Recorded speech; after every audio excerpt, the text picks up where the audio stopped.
I'm Will Richards, and this is The Dash, an insight to the success story of people from all walks of life in their chosen field, from your average Joe to people in the limelight. If you're looking to level up, stick with us. This just might help.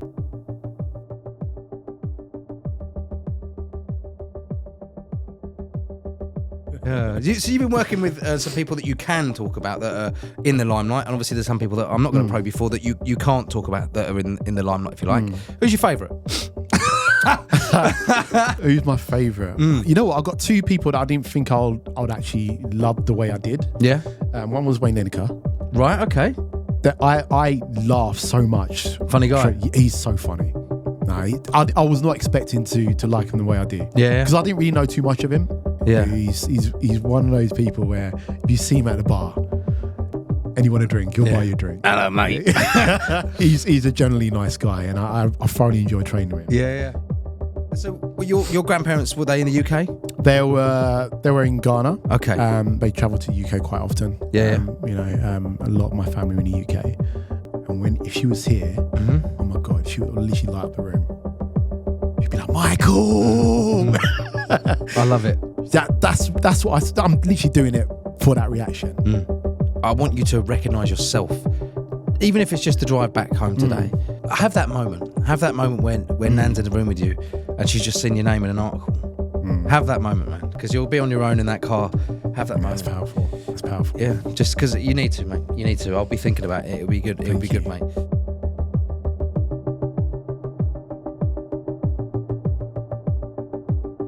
Michael, how are you? I'm good. Good. Well, it's great to have you on. Thank you for having me. Yeah, well, no, it's great to have you here, mate. It's fantastic to have someone in it's a slightly different industry, very successful in their own right, but still a unique industry. For those that don't know, what is it that you do? How do you title yourself? I title myself as a personal trainer. Right, modest. Okay, very modest. Okay. I've been lucky enough to be called a celebrity personal trainer. Right. Purely to the people I train. Yeah. People I've been exposed to, and the sort of work I've done in the past as well. Yeah. So I'm happy to take that. Yeah. It's a nice thing. But I'm just Michael. I'm just Michael, the personal trainer. I'll walk in rooms and I'll just call myself a personal trainer. Okay. But it's nice to have that title. It brings me onto a different level of clientele. Of course, there's a reason for that, which we'll get into. Yeah. You were introduced to me by one of your clients and their partners as the PT to the stars. So that's the kind of same standard, if you like. There, how on earth so we understand the process behind becoming a personal trainer. Yeah, it's not simple, but it's accessible. Yeah. So, absolutely. How did you manage to, number one, land in the industry where you wanted to be a personal trainer, and number two, how did you land in the world of arguably fame? That's how's that happened? Fame is such a weird word because I don't feel like I've got They any never fame. do. They never do. That's the thing.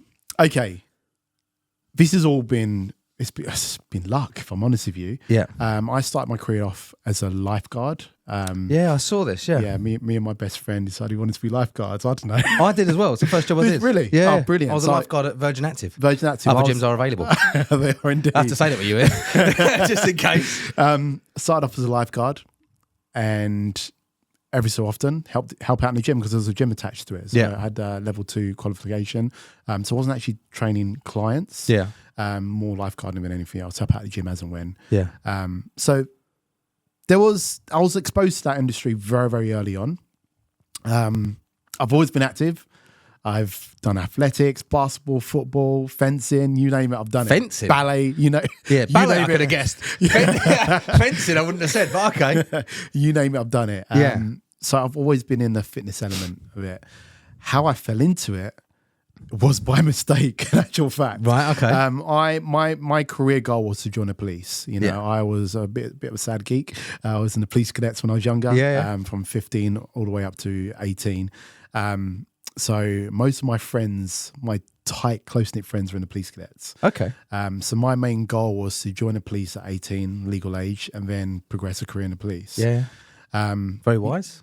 It was a sensible route. Mate, I know some incredible people that are part of the police force. Exactly. I still do. There's still amazing people in the police doing what they're doing at the moment. So that was my main goal. When I joined the police, I used to box as well. I actually took up boxing when I was a kid, not to get bullied in school. Right, okay. Shut the fuck up. On my own, you know. Yeah. So I've always boxed, not very well apparently. But Okay. I've always kind of boxed. That was always my main sport, really. Yeah. So when I joined the police, there was a massive boxing program. Okay. Very, very well done, actually. So my boxing club at the time was Dagenham ABC. Right, okay. My old man's from Dagenham as well. Really? Right, okay, yeah, yeah. Fantastic boxing. Yeah. Fantastic boxing club. Really? The coaches there were brilliant. He'll tell me he's been there. There you go. I was there, boy. I was there when it started. Who lives in Dagenham and hasn't been to Dagenham ABC? Yeah, there you go. There you go. You know, so I was kind of taken in, competed for the police, represented the police, went to Dublin. You name it, we went. Yeah. You know, so it was very, very good. And while I was doing that, I was training for fights. I was training probably 5, 6, probably 7 days a week as well sometimes, probably because I had the time. I don't have time now. When you have kids, you don't get time. Are you a dad as well? Dad, two girls. Two girls. Congratulations. Thank you very much. We'll get into that later on. Yeah. We'll get into that. My friend was going on to Towie. Right. When it first began. Okay. Who's your friend? Abigail Clark. Okay. Yeah. And I'm going to reference her a lot because she's the connecting point. She is the connecting point of all my success. Right. Okay. You know, we're very, very, very close friends. Yeah. And I think she should be a guest in your next thing. I don't see why not. I've actually met Abigail. She won't remember this, but we used to have a bar in Chelmsford called Citizen. Oh, okay. Many, many moons ago. Yeah. And when Towie was as big as it was, the original with people like Abigail, we had her down as a guest many times. Loads of different people there. So yeah, we'll get that sorted out. So I'll let you tee that up. Yeah, absolutely. I mean, she's a very, very interesting girl. Yeah. So Abigail was going on Towie. She needed to get fit, and we just trained. Right. know? Okay. Simple as that. I didn't think anything of it. Done it for free. Wasn't charged. You know, it's just me helping a friend out. Yeah. She's done really well. Abby's got a mindset that if she sets her mind to it, she's doing it. Right. Nothing can stop her. No one can stop her. So, so that and adding the recipe of your knowledge. Yeah. My basic knowledge at the time. Well, but still, you're very modest, but you have then, am I right in saying this is the pinnacle point? I'll take it she had a great transformation. Yeah, she had a fantastic transformation. And again, you know, she just implemented everything that we did. And just hats off to her. She's just consistent, you know, and that's the main thing. Okay. She was asked to share her journey. You know, next thing I know, my name's been dropped in this conversation. Okay. What did I do? Yeah.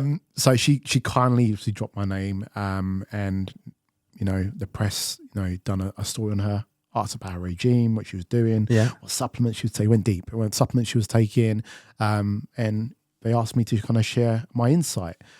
When that story came out, another press article came out and asked me, another journalist asked me to share my training, and then. By the way, I had about 13 followers. One of them was my mum. Mumsy. Always mumsy backing us. Love it. You know, so I didn't have, I was a bit of a nobody, kind of just doing my own thing. Just for reference, how many you got now roughly? Probably about 49K. 49, 50K.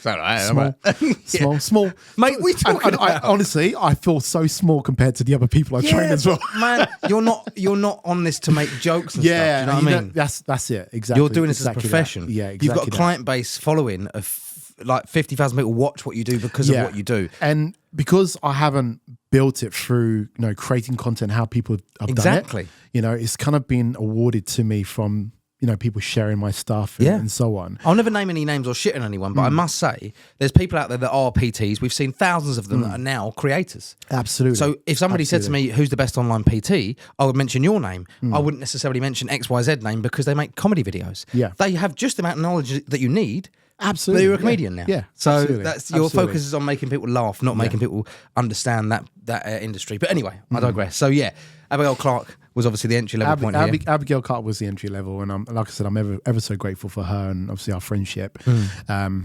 The next thing was obviously I had some journalists message me and asking. Bear in mind, I've never done this before, and she didn't give me any kind of pointers or anything else. You know, I guess she was fairly new to it as well, right? Yeah, she was fairly new, but she took it like a duck to water. You know, Abby's a very kind of creative kind of individual, so she's been around that sort of life. So how she's managed herself through Towie and up until now is actually quite remarkable. For what I know now, is actually really good. Okay, you know, so. yeah, I was kind of dealing with everything myself, so I didn't really know too much on how to promote myself, how to PR. So a lot of the work I've done in the beginning, I've not really utilized it as much as I could. Yeah. Again, now I know what I know now. Right. Yeah. I can Hindsight's a wonderful thing. really capitalize on, of course. on the stuff I've done. But yeah, so I was then introduced to other people, footballers, people on TV, Abby's acquaintances, to kind of train them. It wasn't until I was actually invited to train a professional athlete via their PR company. Okay. And they said, look, Michael, we want you to try and train X, Y, and Z. I can't really tell you too much. Okay. Would you be able to take people on? Yeah. I was like, absolutely. Who is it? Told me who it was. I'm like, oh my God. I was actually quite starstruck, if I'm honest with you. And then the PR company came back to me and said, fantastic. You'll be training them at their house. They've got a gym already built in.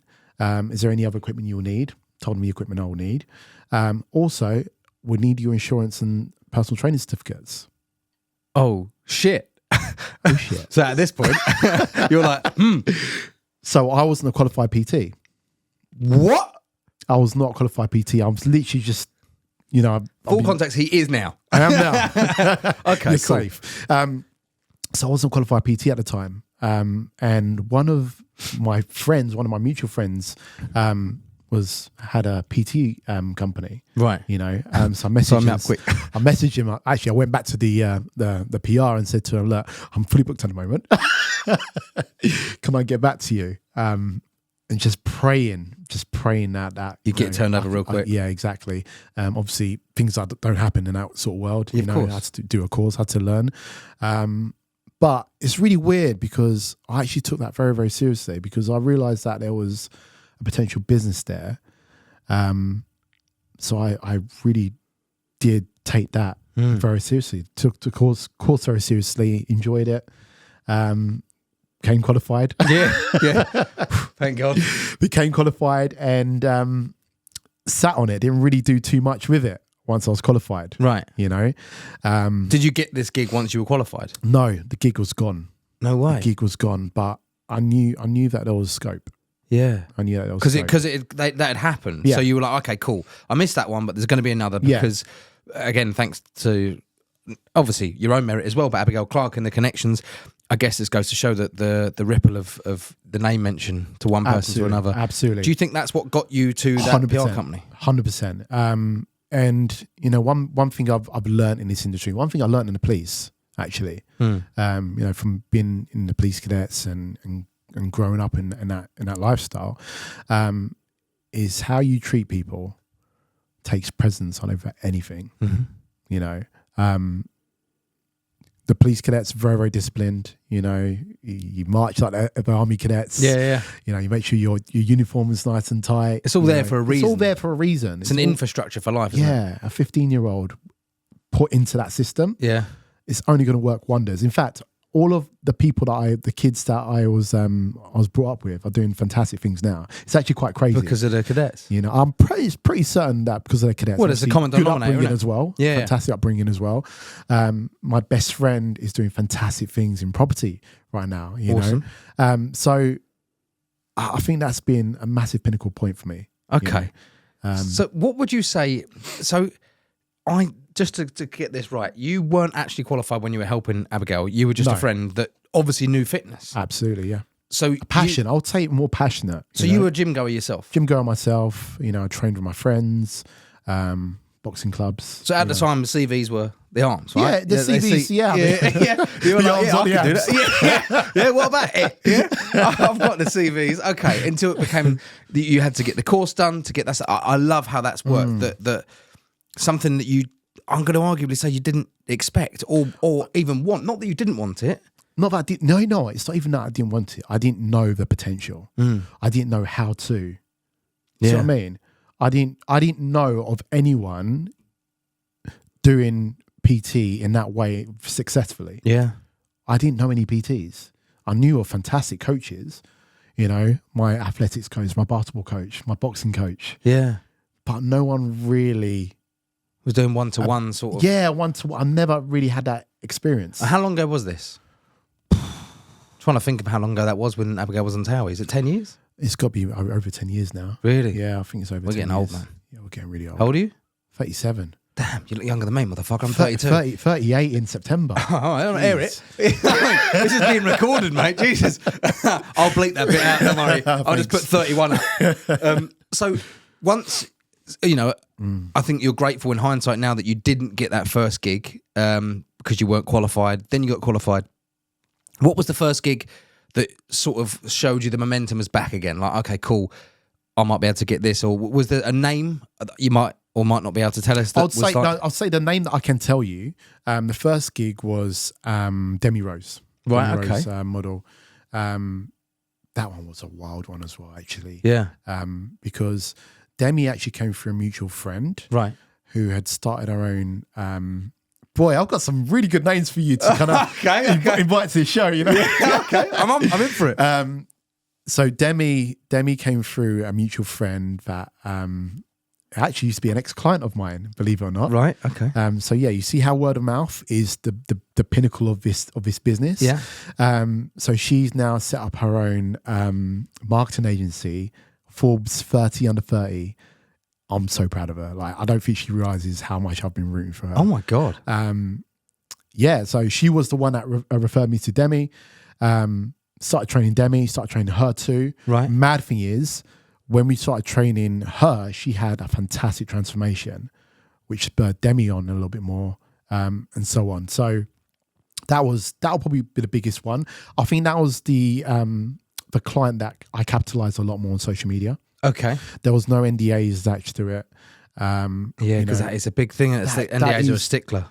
That is probably something that, again, it was a word I wasn't introduced to. I didn't really know how to manage that. I didn't know how to negotiate that at all as well. So I was training some really cool people, but I can't talk about it. Yeah. You know, I can't share it on social media. Yeah, just to sort of explain if anyone doesn't know, an NDA is, I'm pretty sure everyone will know, is a non-disclosure act, basically. So you sign a piece of paper to say that I will do X, Y, and Z, but I will not tell anyone about it. You'll get taken to court, the lot. You get the shin pads, the lot. It's pretty intense. So it's, for somebody in your position, I think it's great that you get the gig, but the benefit mostly to you, because you charge the same rate, roughly, for David Beckham as you would Joe Bloggs. Yeah, because you're doing... It's my time. Obviously, it might be more intense for David Beckham, so it's different because he's an athlete, whatever, or he was at the time. So it's a bit frustrating because you're like, oh, I've got to sign an NDA to say I can't, but that's the biggest CV ever. Yeah. To say I'm you know. Yeah, absolutely. Is it David Beckham? Not David Beckham. Oh, okay. You could have gone, I can't say anything.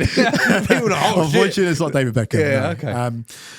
But yeah, I mean, that is something that I really capitalized on it. You know, she was posting a lot of her workouts. She was tagging me in. You know, it was great. I had a lot of fun training her and kind of learning and obviously rekindling a friendship from her PR agent. Right. Okay. So that was really good. Yeah. So that set the ball rolling. That really set the ball rolling. After Demi, they opened up other opportunities. PR companies messaged me and said, look, would you like to work with some brands? Would you like to do some content creation? That's it. And that is stuff I love to do as my spare time. Yeah. You know, so I've always done things. I always create crazy stuff. Yeah. And so on. So it's really good to kind of link that into my day-to-day as well. So when you were doing this, was this your full-time job? No. Right, okay. Okay. Because I guess it wasn't my full-time job at the time. Because, no. I mean, you've done incredibly well, but based on being a few years ago and the average rate of the top-end PTs, doing one and every now and again can't have been funding your life. Not. So absolutely not. What were you doing outside of that whilst you were building the business? Yeah, so in actual fact, when I actually qualified, I actually went and worked in a gym. Right. Because I thought in order for me to really understand how to do this properly, I've got a professional background, so I know what good looks like. Yeah. You know, I know how to talk to people and how to present things. I just needed to know how the top PTs were getting clients, keeping it, delivering their sessions, and training, because how I train myself isn't how I'm going to train you. Yeah. It might not be how I train Demi, it might not be how I train. It's all bespoke. Yeah. It's all bespoke. So I just needed to know the ins and outs of the industry. I know I've got the theory, I now need to action. Yeah. So I was lucky. I was so lucky. I had some of the best PTs around me. in actual fact, I think the reason why some of the PTs you see now who are, creating content, showing you how-tos, they are good because they've been exposed to really good people. Right, okay. Good clients, good PTs to kind of help nurture them and teach them how to do things. So I've done exactly the same. I had probably 5 or 6 PTs who are elite PTs in the industry, training, the heads of big banks, IT companies, business owners. So they knew how to talk the talk. Yeah, of course. Present themselves, get business, secure business, referrals, all that sort of stuff that you need. Because PTing isn't just about training the clients, there's a business behind it. Of course. So I kind of need to learn that world I wasn't exposed to. Well, I'm guessing there's attributes to this because obviously you're a great PT. There's no doubt in that. I'm trying to figure out what is the cause, not that you don't deserve it, but what is the reason for the referrals to other well-known celebrities and people that would just prefer to, higher end people, if you like, if that's what, I probably shouldn't say that, but you know what I mean? Because X, Y, Z, you've been referred to all these people. Why are they looking for somebody like you? What is the extra bit you have? Because you've got the knowledge. Yeah. You can transform people. So can thousands of others. But you've obviously learned something through your past. Something's in you that absolutely. you've used. So what is that? Do you think it's the regimen? Do you think it's the trust? You know what? It's funny because I was talking about this the other day. Right, okay. I was talking about this the other day. And I've actually come back from that client that we were talking about this from as well. Right, okay. And he was saying that, Michael, the reason why I love you, I was like, here he goes. Yeah. I'm listening, write it down. Is the fact that you bring out something out of me that I didn't realize I had. Yeah. We can laugh, we can joke, but it's back to business and I can do that. Yeah. And the reason why I hired you as a PT is that I noticed that when we started talking, that we can relate to each other and so on. So you can push me in a good way. So that is, I think, it's definitely an element of me that I have, but I don't like talking about people to other people. No, of course, yeah. Well, so that's confidentiality. Confidentiality is a huge thing, and I'm very, very good with that. Again, that's a big thing in the police. So this is it. Maybe that is almost what's taught you to have that standard of like, I shouldn't really say anything, so I won't. Absolutely. I'm when you're training people, and you probably know it, I can tell you train. What's he talking about? And you probably know it, when you're training, you're feeling good, you're getting that pump on and the endorphins are flowing, you're with someone, you overshare. Yeah. It's very easy to overshare. Do you know what? I can't even say what I was about to say on this podcast, but I had a conversation like that this morning. It's very easy to overshare. And when you're... It's weird because you get on level, don't you? You do. Even though you're not. You just think you're in the same world. And that can happen in one session. If I've never met you before and we have a training session and we connect, and you get moving, start feeling good. Yeah. You start sharing things because you're comfortable, you're in your happy place. Yeah. You're working towards something you're aiming to do. So people do overshare.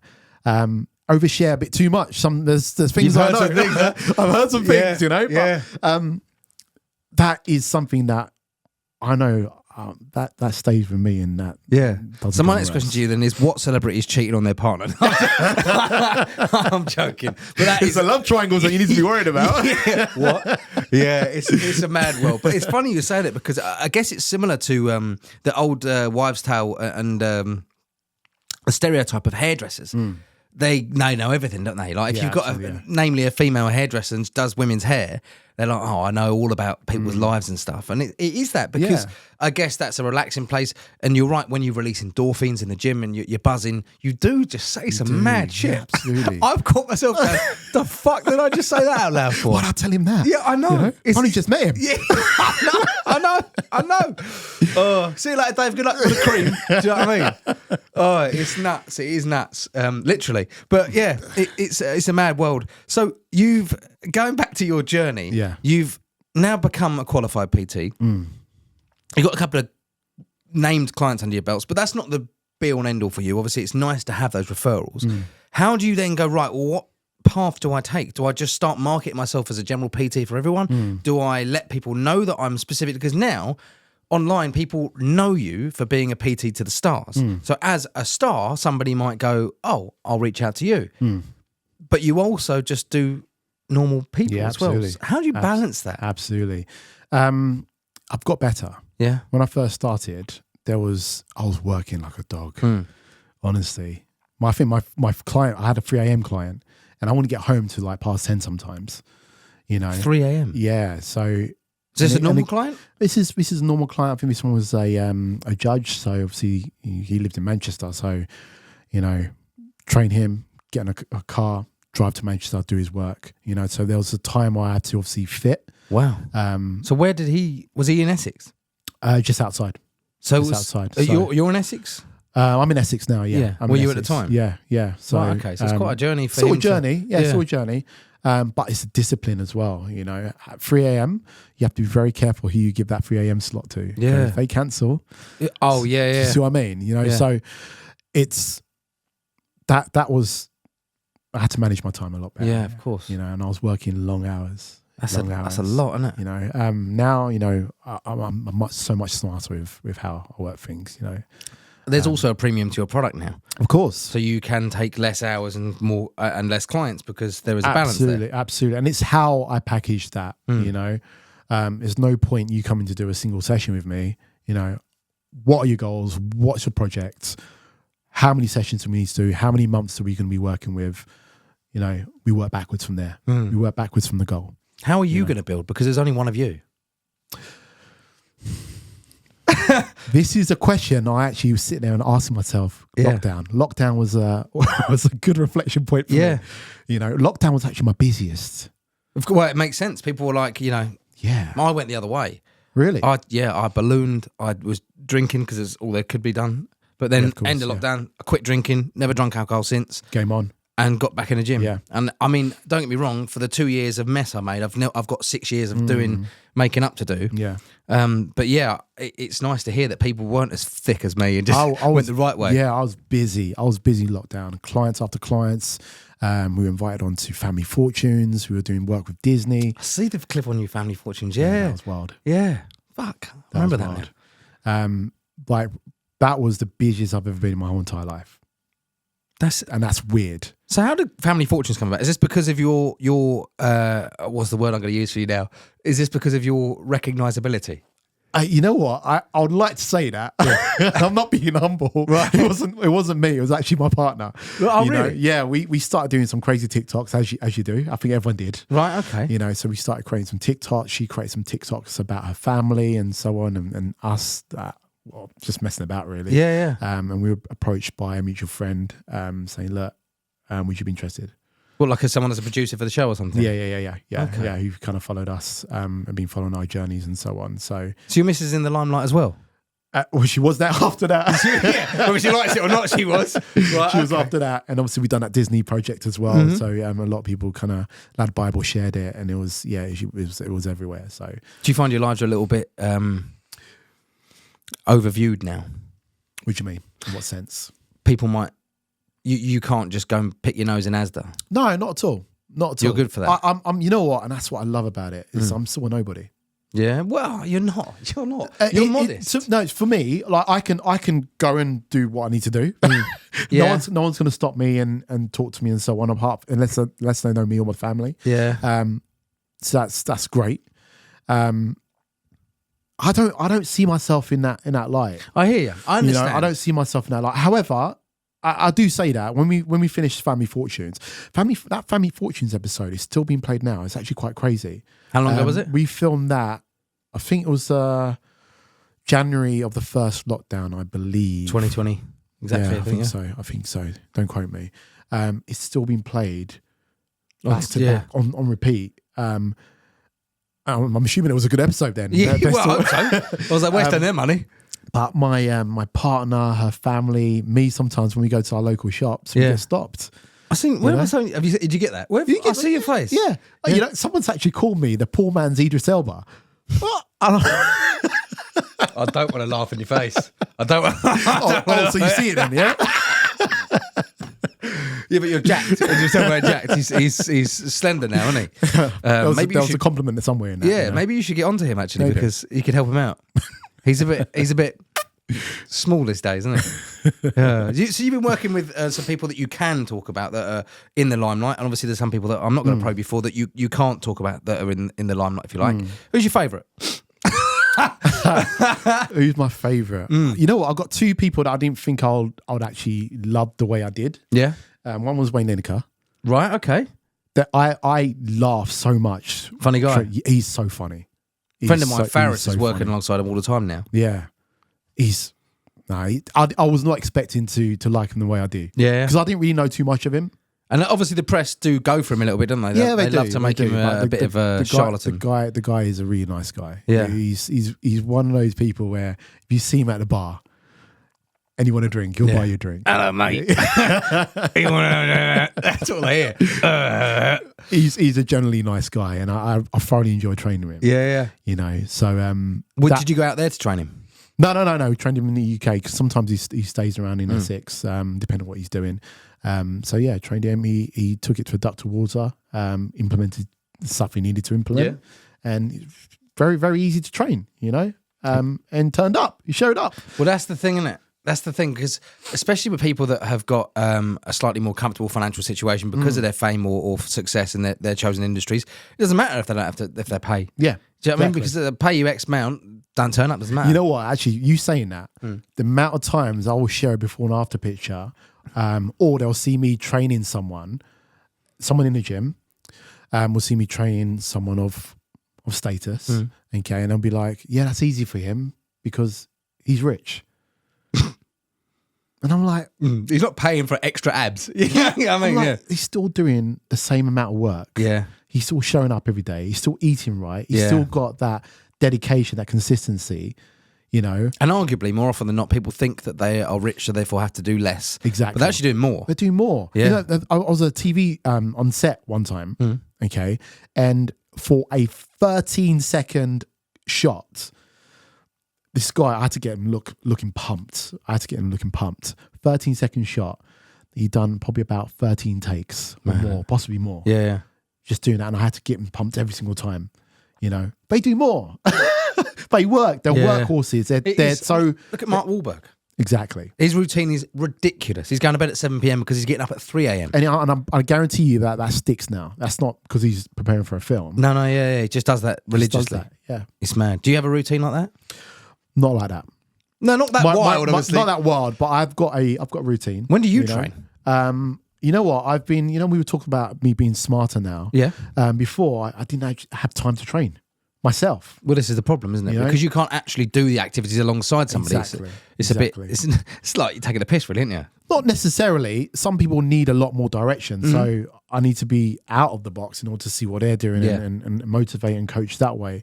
But nowadays, you know, I've got 2 or 3 clients that I train with, you know, because that's their sort of personality. I can get more out of them when I train with them. Yeah. I can motivate them more when I'm by their side and doing the set. See me struggle, you know, knowing that weight is light, but I'm still struggling. Yeah. You know? Yeah, you understand because you're actually actioning it with them. Exactly. Are you doing any cardio stuff? Are you doing any 5Ks with people? You're a big lump to be doing a 5K. I've done 5Ks before. I don't like doing the 5Ks. If I'm honest with you. You walked in the door when you don't run. You don't like running. But it's possible, right? It's possible, yeah. I mean, there's it'd be terrible if I forget his name. What is his name? I forgot his name. That's right. We'll cut this bit out. he golden buzzer for Kojo Anem. That's it. Kojo. Oh, Kojo. I know Kojo. So Kojo, we done runs, we trained, we done boxing. Yeah. Again, another guy that, you know, we great training with. Yeah. You know. So if there's a need, you know, I'll adapt. Yeah. That's a challenge for me. That's what makes my job interesting. You know, I learn more of my clients than anything else, you know. So there's a client I've been training since you know, for 2 years now. Yeah. But I box with him 3 days a week. Yeah. We go toe to toe sparring. Light sparring, of course. What with Kojo? No, not Kojo. It's a client I now train. Oh, okay, right. Yeah. So if a demand is there, it makes sense. I get work out of it as well. Of course, yeah. I motivate him as well. So, are you still taking people on now? I'm guessing you're fully booked. I take said people on. Depends on time availability because I've got a family. You know. Yeah, man. Yeah, so talk to me about this. Then how you got 2 girls? I've got 2 girls. How old are they? I've got 13 and 2. No, wait. Wow. Okay. Cool. Big gap. Yeah. Big gap. Married? Getting married. Oh yeah, when you get married? Married in September. Oh, awesome. Okay, let everyone know where you're getting married and what date. You know what? I'm such an idiot. I was about to say it.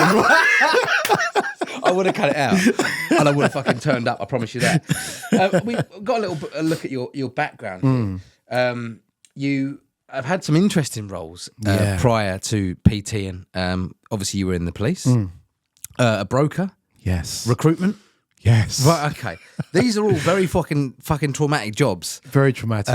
So what was the biggest stint, the police? The biggest stint was the police. I left the police because I decided I wanted to go in a different direction. Yeah.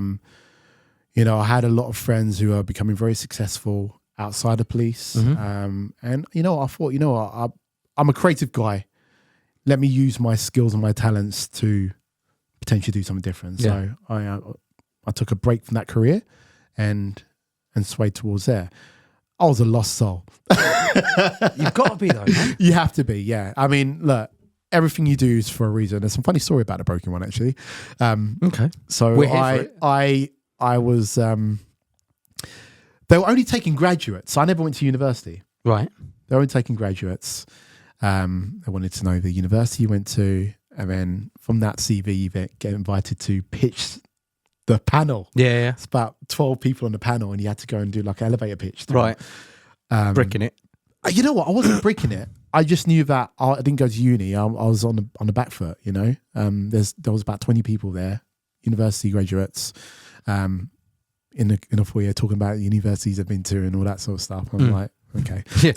I haven't. So I've gone and done my pitch. I felt like I wobbled a bit. I didn't feel like it was that great. Right. But before I left, they called me in. They didn't call anyone else in, so I thought, man, I must have fucked it up. Yeah, I have done this real bad. Come in, mate. What the fuck was that?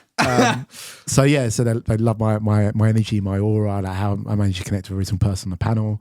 They'll be interested in giving me a graduate program. Yeah. So I'll be training, all paid for, travel costs. It's intense. I went up for it and I was like, absolutely. Yeah. I've seen the cars outside. Yeah, oh, absolutely. Yeah, I'm game on. So I was invited down. It's a very, very established brokerage. So done my training. Yeah. Super excited. Bought my new suit, start on day one. Of course you did. Grey pinstripe. Yeah, absolutely. Yeah. The word that I took from broking is bullish. I love using that word. And then on my actual first day on the job, the market's crashed. So it's your I should fault. laugh. I should laugh. It was not my fault. Yeah. Fucking hell. Market's crashed. He picked the phone up and it's all gone to So I'm out of a job, One of the guys I used to sit next to, he was a closer. He said, look, my dad owns a recruitment company. Might go give a go in recruitment. Would you be up for it? I was like, yeah, mate, ain't got a job. Of course. Do you know what's incredible though? And I think you might recognise this. But you mentioned earlier on, it's all about the relationships you make with people. Absolutely. And if you hadn't have got on well with the guys you sit next to, bearing in mind there's people that watch this that probably will always appease the people with them alongside work, but might not make more of an effort than like other than morning mate, and that's it. You've connected with this guy on a level where he's gone, my dad's got a company, do you want to come get a job? Yeah. When you're on your ass. He might not have known at the time that you're fucked. Exactly. You're like, I've got nothing here. Exactly. That's insane. That's nice to hear though. You know what? And like I said, it all goes back to foundations, just how I treat people. I like to treat people as I like to be treated myself, It's an old saying, but it is true. I try and treat people with as much respect as I give. I like to introduce people to other people as well. I feel like as a big thing, introducing friends to different groups of friends. Yeah. And I do that with my clients, and that's something I learned from one of the PTs in the city.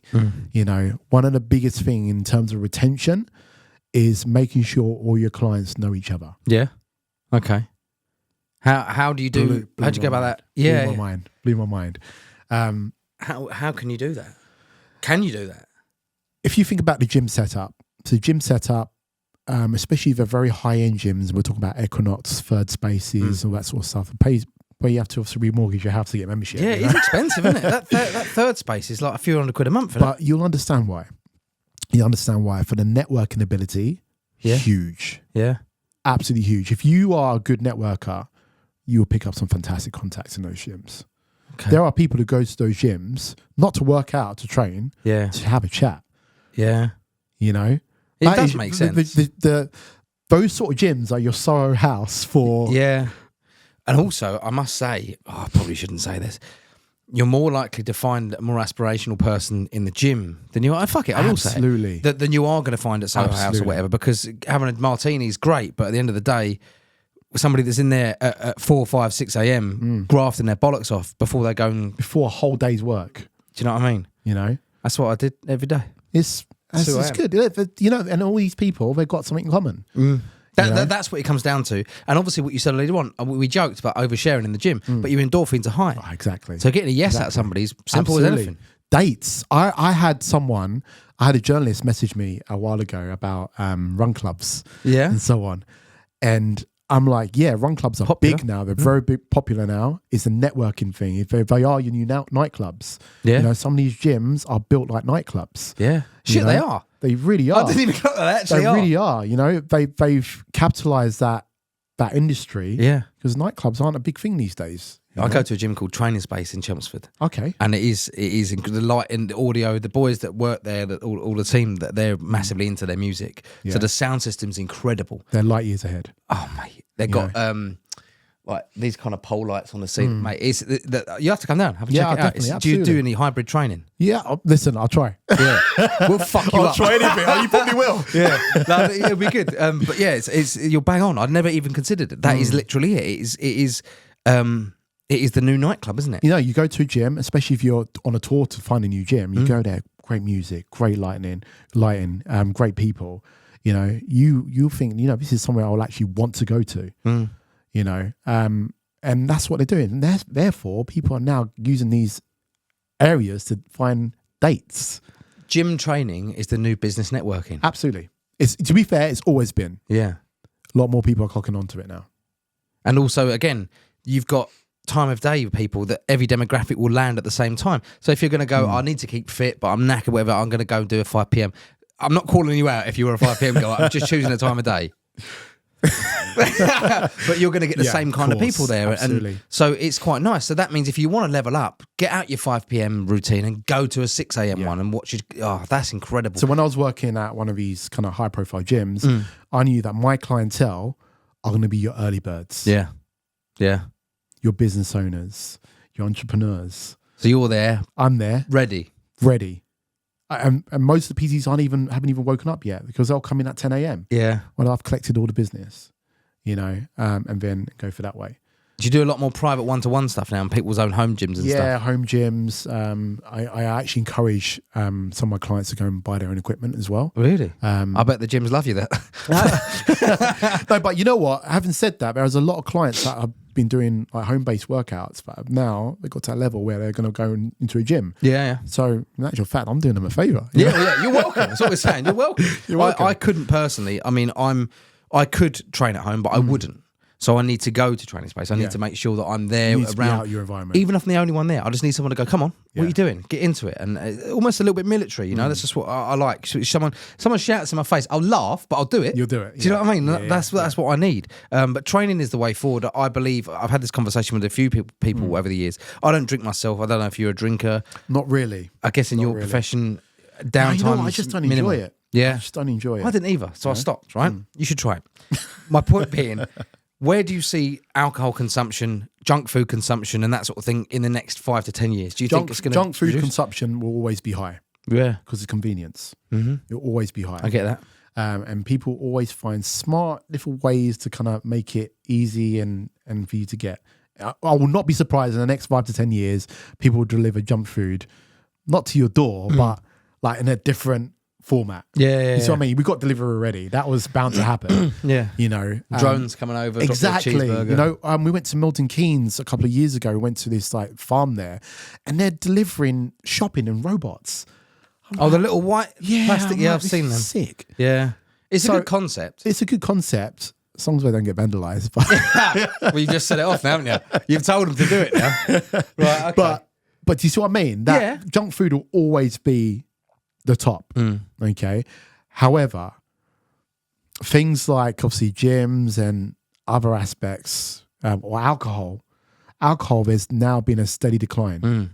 There's a steady decline of alcohol. In fact, people are drinking more zero alcohol drinks than ever. Yeah, than ever. And obviously that's always going to go up because it's becoming more popular, and even people that just fancy driving instead, or they've got to drive because X, Y, and Z, they're going to have the zeros because the zeros are getting better. But one thing I have recognised is that there's big names out there. Lewis Hamilton, he's just brought out alcohol-free tequila. Yeah. Now, when somebody like that, who people would just go, oh, Lewis Hamilton, he doesn't drink because he's a racing driver. Well, no, actually, he was a big drinker before. He was a party guy. And he's gone on, switched his life around. Spencer Matthews from Spencer, Made in Chelsea. He's Clean Co, I think he owns, or did own anyway. So I think it is going to come bigger. So when are you going to bring your product range out? That's what's next for you. It's not my sort of doesn't have to be alcohol free though. It can be anything. I mean, we've got something in the pipeline. You know, I've been very inspired by our mutual friend. Yeah. So you know, I'm currently talking to investors and some certain clients want to get involved in it as well. That's a great thing as well, to launch a gym as well. So we got things in the pipeline. Yeah, we got things in the pipeline. So I've been working with a lot of cancer patients recently, which have been, you know what, out of everything I've done, achieved, this has probably been the biggest thing that I'm really proud about and shout Tell about. me about it. You know, so we're using exercise for medicine. Right. We're using exercise to help them, you know, build more muscle, to get fitter, to survive and go through the chemotherapy, the radiotherapy. Yeah. And to build a better quality of life after. Yeah. You know, the results have been absolutely phenomenal. You know, don't quote me on the stats, but something like 70% success rate. Mate, that's incredible. You know, what I'll do is I'll probably send you some links and stuff for you to research, because this is... We'll put them below this as well. Yeah, because you know what? More people, even younger people now are getting cancer. You know, and when I'm talking to some of the people I'm training, we're understanding their lifestyles, you know, what they've been doing, their trauma, stress, all that sort of things that they've dealt with up until now. You know, whether did they train? Did you run? Were you doing activities? Yeah. Some people this is the first time they've been introduced to a gym, possibly at 70 or 80 years of age. Yeah. And I'm like, and after the session, they're like, oh my God, I was not expecting it to like it. And I'm like, that's really sad, you know. It's taking you 70 years to experience this. Yeah. It's another world out there. So if anyone is thinking about it, if you're in a position where you want to get fit or whatever, you don't have to go nuts and go and you don't have to give yourself a heart attack in the gym. Just go down and do small, poodle about, have a gentle cycle, have a gentle swim. Do that once every fortnight, then once every week, then twice a week, and build it up. I mean, look at you should be saying this bit, but this is it, because I'm such a firm believer in it, because I was the lazy, fat, over drinking, overeating slob. Don't get me wrong, I still overeat, but the rest of it I've got rid of, and it's just through love of the gym, because of how good it makes you feel. I don't care what anyone says, no matter what issues you have in the world, going and train will just make it disappear for at least 5 minutes. Yeah, you know what? It gives you a good thinking space as well. 100%. You know, the amount of things I've come up with whilst I'm training. You know, my creative spark comes when I'm training, when I'm moving. You know. So yeah, that is something that I'm really, really proud of. Obviously, our mutual friend is, you know, I'm training her as well, and just seeing her progress is absolutely phenomenal. Yeah. You know, so I love that. Yeah. That is something that I'd love to put my name behind, and I'm actively working to do something and bring something. I think that is something I can give back. I'm not going down a commercial gym route. You know, I like to be unique in terms of what I bring to the table, and I think that's. Of course, that's definitely my calling. You've got to hold up some value as well, because commercial gym route is great, but at the end of the day, you're going to become a brand that anyone could just franchise the name of. Exactly. They're not going to uphold the same values that you have. Whereas this is the thing I said earlier on, you know, how do you multiply yourself? Well, maybe it's through your ideas, because what you have is fantastic. It's a brilliant skill set, but the reason you do so well, like we said, is because of what you've got in the tank outside of that skill set. I could learn that skill set. Not as well, but I could learn it. But I haven't got what you've got. Absolutely. So I hope you congratulate yourself for that as well, because I know you say you're proud, but you've got to look at that. I mean, I'll look at, especially when, you know, we get invited to these events, you know, or press events where they've got something that they want to talk about, and they've got 3 or 4 PTs. I was talking to one of my clients the other day, and I was like, I went to a room the other day and I had imposter syndrome. really bad. Really bad. I didn't talk. I didn't talk for 30 minutes. Really? You know, until I let other people talk, and I'd be like, hang on a minute, I actually know quite a bit here. Yeah. You know, I do get that sometimes. It's weird. It's very, very strange. It's modesty, I think, is part of it. I think I get it sometimes. I sometimes think, well, who am I to do X, Y, and Z? But I'm like, well, no, I'm doing it because I'm fucking good at it. Yeah. Exactly. You know, and I'm proud of my skill. I have to remind myself that. Yeah, 100%. You know, you like, at the end of the day, you started and you were good at it before you even got qualified. Yeah. Do you know what I mean? Exactly. But that's the truth of it. Exactly. And that's thank God that happened. Imagine it didn't happen that way. Almost didn't. You know what I'm saying? Almost didn't. Imagine you had the qualification. This is how I look at it. Let's say you had the qualification and then XPR companies say to you, be a client XYZ for this person, and you train them. Well, that is going to be your career. That's training that one person. You won't be able to do half the stuff you've done now. You know what? There's I've heard this a lot actually.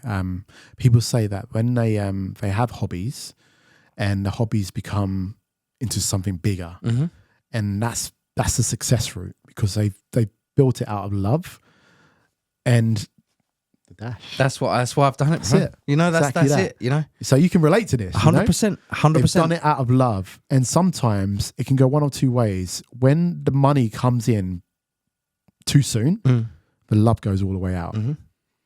I was doing this for free for so long. Yeah.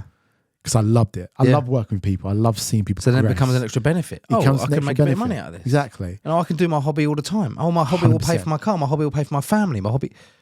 That's it. And it's still that mentality. It's still that mentality. I'm lucky enough. Because, you know, I've worked on some absolute cowboys in the industry. Yeah, of course. You know, but besides absolute cowboys industry, Name them. I've been invited to, I'm trying to stay away from lawsuits, you know.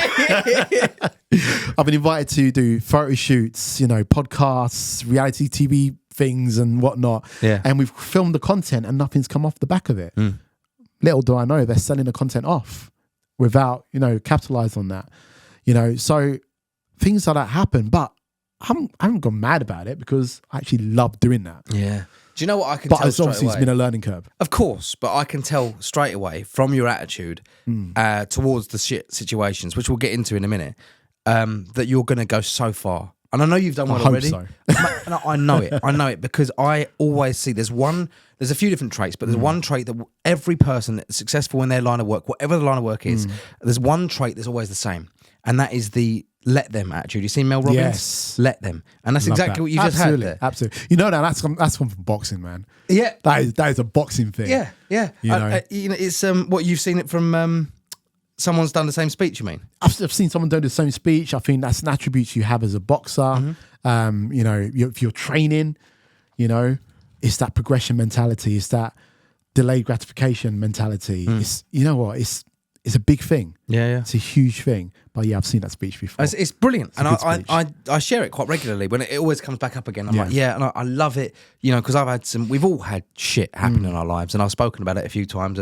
And in reality, thank fuck that happened. A lot of the stuff that people go, what are you on about? No, seriously. Thank God things happened and grief happened in the way that they did. Yeah. So a couple of questions. It's a big thing though, because I feel like I've progressed fast in a sense, not fast enough in my eyes, but I progressed fast because I've failed a lot quicker. I've messed up a lot of times. Yeah. I've learned because I've messed up. Yeah. And therefore, I'm going to go for a different path or do that, have a different shortcut to it. Yeah. I fell forward. Do you see what I mean? Yeah, no, I do. I'm similar, but in a slightly different way. So I failed loads and then went, oh, why am I not learning from this? Yeah. And then I was like, then that. I'm like, shit, now I'm learning from all those failures. Yes. Yeah. So I should have, I mean, in hindsight would have been great to learn and then get up and go like you did, and you know, you fall forward. Absolutely. But I fell back until I fell forward so fast because I realised everything I'd fallen over. It's which sounds a bit cliche, but that is what it is. It's a big driver. And it's asking that question, what do I learn from that? So I don't take some of these mishaps as big things. If I dwell on it, I'll be a very angry man. Yeah, mate, this is what it, I mean. Yeah, you this know? is it. Although I did actually feel anger for the first time in a while today. I used to be really short tempered, and I've managed to completely let it You know what I mean? Just go. But I was walking and someone was really slow in front of me, and I could have ripped their head clean off their body. I swear to God, it's because I was late here. I could have ripped their head clean off their body. I was just like, you need to get out of my way. But that's the first time I've had a flare up recently. Trust me, I understand that. Slow walkers, just stop. That is a pain we both can relate to. I don't know why the town's so busy, but I think it's because it's school holidays, isn't it? Yeah. Anyway, a couple of questions. You'll see behind you there. There's a load of different self-help books and stuff. These are ones that I have or haven't yet read over the years that I've put in shop basically just because they're a reference point to things I think massively help people. Is there anything that not necessarily just a book? Is there anything that you'd say has massively helped you along the way to get to where you are? A particular book? Not necessarily anything. A mantra, a book, grief. I think I've you know what? You mentioned grief. Grief is definitely something that's absolutely propelled me forward. Yeah. You know, we've had a very lucky upbringing. You know, my parents have done really, really well. My grandparents have been very, very successful. I'm Ghanaian born. I came to the country when I was 5. I couldn't even speak English. Honestly, I think I couldn't even speak English. It's actually quite a funny story. You're doing all right, mate. You're doing all right. I'm doing all right. Yeah. You know, better than me. So I've had a really good upbringing. My grandparents were done very well for themselves. And loved them dearly, you know. My grandmother passed away, and I literally felt like my world had literally crashed. That was your person? That was my person, you know. I told you I'm not going to get upset in this one. But that was my person. Felt like my world had crashed, and it took me a while to get over that. I wasn't the same person after that. Never will be, mate. I wasn't the same person. I've never experienced grief before. How long ago was that? This is so long ago. It's a long time ago. Still there though, isn't it? Still there. And you know what's really, really weird? I don't like getting myself into that state. So I tend not to think about it. I get it, mate. I get it because we have. I was so close to my grandparents as well, and to this day, mate. To this day, I would say almost every single day, it crosses my mind. The memories, how they used to be, and I are you religious? I am religious. Yeah. Okay, so I take it you speak to them. I do. I speak to my grandmother more than anything else. See, I'm not religious, right?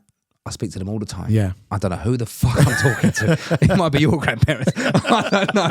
But it just goes to show that the power of us wanting to have a higher level, you know?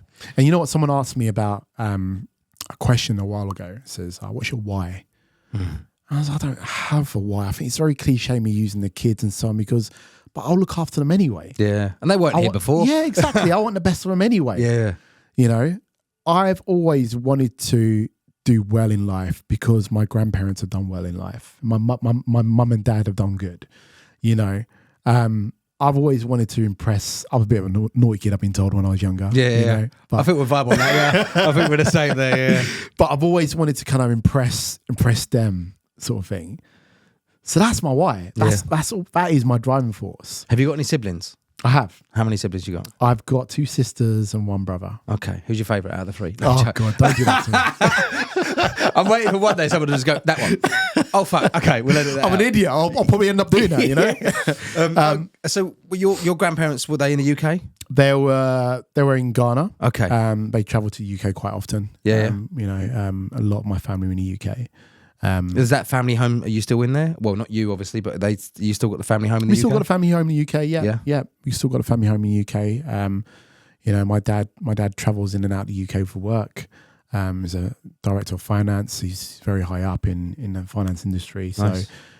So there's a lot of there was a lot of things to kind of look up to when we were younger. You know, people doing fantastic things in their careers and so on. So that all of us really strive to do well. My sister's doctor, my younger sister's now a qualified accountant. You know, my brother is a DJ, owns his own business. He opened up for Tiny Temper and all that sort of stuff as well. So big fan of Tiny Temper. He's awesome. Awesome. You trained him yet? No, not yet. Yeah. It's on the cards though. It's on the cards. It's in the stars, mate. It's in the stars. Written in the stars. Fuck off. Jesus Christ. Do you know what? He's incredible though, and he's always been into his gym, isn't he? He's always trained. He might not need it. Yeah. Probably doesn't, you know. We all need it, mate.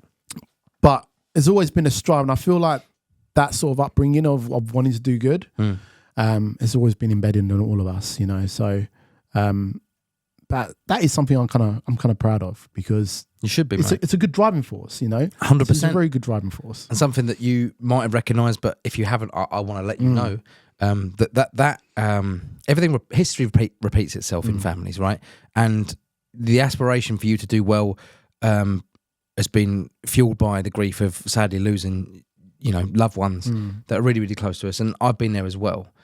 And you've used that grief to drive to prove yourself to them and make them proud because they did well. But you're doing the same for your kids. Yeah. And it's really funny because you know, sometimes I don't see how well I'm doing. Mate, I don't see how well I'm doing, but I'm like, she knows. And if she was here, oh my God, she would literally light up the room.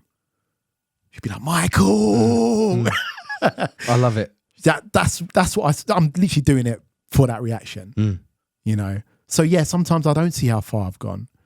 If I'm mentioned in the press, sometimes even if it's just my name, I don't see it as a big thing. Do you see what I mean? It's something to share about, but I don't see it as a huge step. You know, because in my eyes, I haven't got to where I need to be. If I know where I need to be, yeah. You know, I haven't done something that's created an impact yet. I think in my eyes, I get it, and that's a nice trait to have because it means you're going to always move forward, but also be content in where you are. Now, I don't take my own advice, so I'll be in the same place as you. But it'll be nice to park up our boats alongside each other one day. Do you know what I mean? That's the thing, mate. But yeah, you've obviously done your entire family, previous generations and generations to come extremely proud, mate. So well done. I hope so. And I really hope you take a moment, because everyone that comes on this podcast, they are a success in their chosen field, and that's why we have a chat with them, because you're going to be inspiring people that are watching this at home, which does lead me on to another question, what I'll ask you in a second. But I want you to recognise yourself, even if it's just to drive back home today. I know you're not far away, so just take that time just to recognise. Have that moment when Nan's in the room with you and she's just seen your name in an article. Have that moment, man, because you'll be on your own in that car. Have that moment. That's powerful. That's powerful. Yeah, just because you need to, mate. You need to. I'll be thinking about it. It'll be good. It'll be good, mate. Anyway, let's come back. Yes. Before we just start fucking streaming with tears. Cool, I'm getting hot already, you know? Okay, so there's people that are going to be well invested into the industry you're working in, that will look up to what you're doing because you've done incredible things. What would your advice be to those people that are starting out and looking to not necessarily become a PT to the stars, but just want to become a success in that industry? What's your best advice for them? They're qualified, they're ready to go. What would you say? Don't second guess yourself. Okay. You know, the moment you feel like you want to do something, do everything in your power to learn that trade, to make yourself feel ready, and take that step.